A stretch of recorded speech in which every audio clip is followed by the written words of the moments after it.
Hi every one, welcome to Indian take out recipes. இன்னும் நம்ம சேனலை சப்ஸ்கிரைப் பண்ணால் பார்த்துருந்தீங்கன்னா சப்ஸ்கிரைப் பண்ணிக்கோங்க. பக்கத்தில் இருக்க நோட்டிஃபிகேஷன் பெல் கிளிக் பண்ணிக்கோங்க.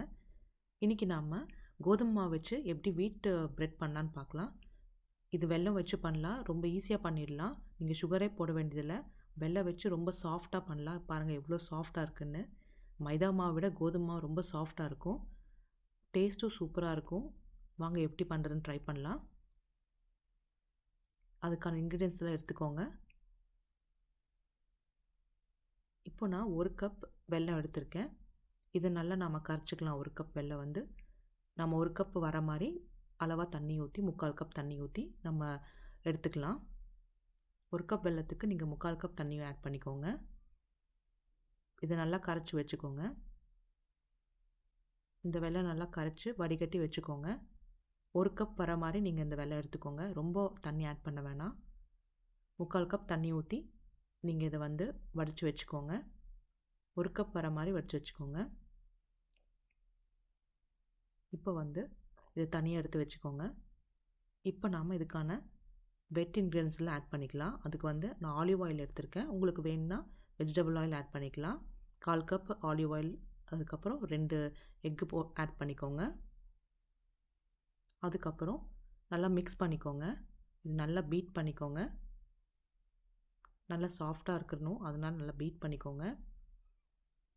பீட் பண்ணக்கப்புறம் நாம் இப்போது இதில் வந்து வெல்லம் கரைச்சி வச்சுருக்கோம் இல்லையா, ஸோ அதை வந்து நம்ம வடிகட்டி ஆட் பண்ணிக்கலாம்.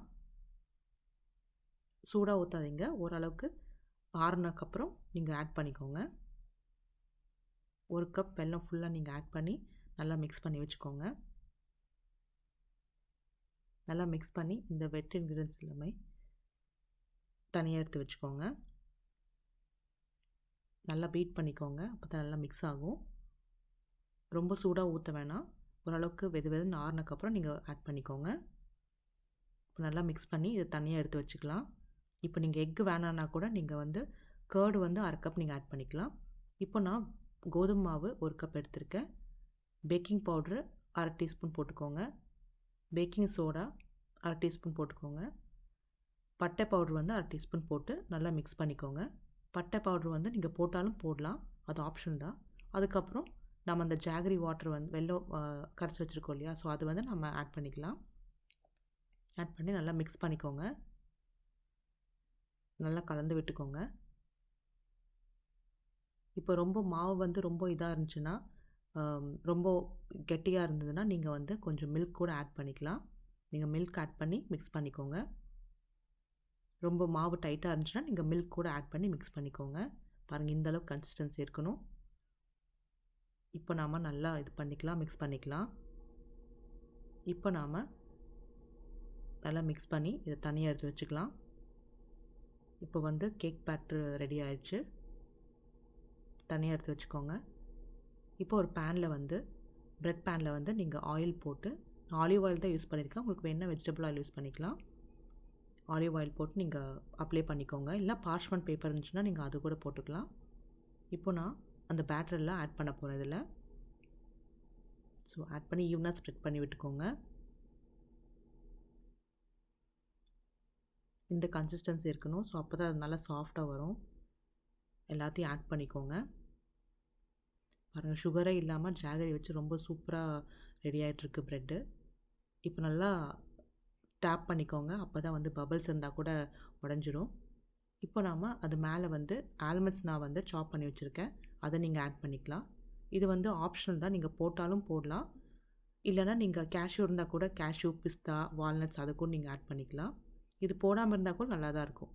நீங்கள் ஆட் பண்ணான்னா சாப் பண்ணி ஆட் பண்ணிக்கோங்க. இப்போ நல்லா ஸ்ப்ரெட் பண்ணிக்கோங்க எல்லாம். இப்போ நாம் இதை பேக் பண்ணிக்கலாம். 350 டிகிரி ஃபாரன்ஹீட்டில் வந்து ஒரு 30லேருந்து 35 நிமிஷம் மட்டும் நல்லா பேக் ஆகட்டும். இப்போ பாருங்கள், சூப்பராக பேக் ஆகி முடிச்சிருச்சு. இப்போ நீங்கள் டூத் பிக் வச்சு டெஸ்ட் பண்ணிக்கோங்க, ஒட்டாமல் வரணும் டூத் பிக். ஸோ அப்படின்னா ரெடி ஆகிடுச்சுன்னு அர்த்தம். ஸோ இதை வந்து அன்மோல்ட் பண்ணிக்கலாம். பாருங்கள் எவ்வளோ சூப்பராக ரெடி ஆகிடுச்சுன்னு ப்ரெட்டு. இப்போ அன்மோல்ட் பண்ணிக்கலாம். ரொம்ப சாஃப்டாக இருக்குது ப்ரெட்டு. உங்களுக்கு வேணும்னா வேறு நட்ஸ் கூட நீங்கள் ஆட் பண்ணிக்கலாம், வால்நட்ஸ் இந்த மாதிரி கூட ஆட் பண்ணிக்கலாம். இப்போ பாருங்கள், நம்ம ப்ரெட்டை கட் பண்ணிடலாம். பாருங்கள் எவ்வளோ சாஃப்டாக இருக்குன்னு. ப்ரெட்டு நல்லா ஒரு அரை மணி நேரம் இந்த மாதிரி நல்லா ஆற விட்டுருங்க. அதுக்கப்புறம் நீங்கள் கட் பண்ணுங்கள். அப்போ தான் நல்லாயிருக்கும், சாஃப்டாக உள்ள நல்லாயிருக்கும். சூடாக இருக்கும் போது கட் பண்ணிங்கன்னா நல்லா இருக்காது உள்ள. நல்லா ஆறுனக்கப்புறம் இந்த மாதிரி கட் பண்ணிக்கோங்க. பாருங்கள் எவ்வளோ சூப்பராக இருக்குன்னு. நீங்கள் பட்டை பவுடர் ஆட் பண்ணுறனால அந்த ஃப்ளேவர் நல்லா கொடுக்கும். அது நீங்கள் ஆட் பண்ணாலும் பண்ணிக்கலாம், இல்லைன்னா நீங்கள் வந்து ஆப்ஷனல் தான். இப்போ பாருங்கள் எவ்வளோ சூப்பராக ரெடி ஆச்சுன்னு ப்ரெட்டு. சுகரே இல்லாமல் நம்ம வெல்லம் வச்சு ரொம்ப சூப்பராக ரெடி பண்ணிட்டோம். பாருங்கள் எவ்வளோ சாஃப்டாக இருக்குன்னு. மைதா மாவை விட கோதுமை மாவு வந்து அவ்வளோ சாஃப்டாக இருக்கும். பாருங்கள் ரொம்ப கம்மியான இன்க்ரீடியன்ட்ஸ் போட்டு எவ்வளோ சூப்பராக ரெடி பண்ணிட்டோன்னு. உங்களுக்கு இந்த ரெசிபி பிடிச்சிருந்ததுன்னா நம்ம சேனலுக்கு லைக் பண்ணுங்கள், ஷேர் பண்ணுங்கள், சப்ஸ்கிரைப் பண்ணுங்கள்.